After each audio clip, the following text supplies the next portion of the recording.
in 1991, I became a STEP instructor, and I really didn't think there was going to be much to it. I thought you'd just step up and down and that would be it. The idea of doing a whole class just was something I couldn't believe could be done. Well, push through 30 years and here we are still doing STEP classes.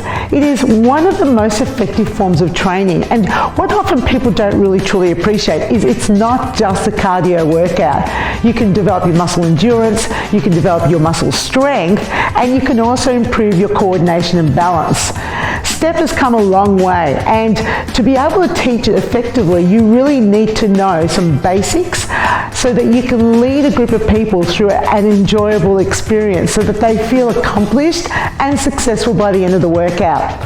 I've been delivering the Step from the Start workshop for many, many years now, and I would really love it if you would join me, because I start right from the basics and I take you through a process where you learn all the basics as well as how to just develop some of your own cool routines.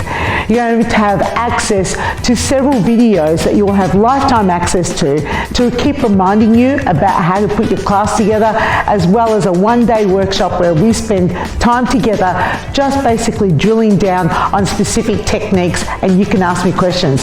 So I hope that you will join me at the Step from the Start workshop.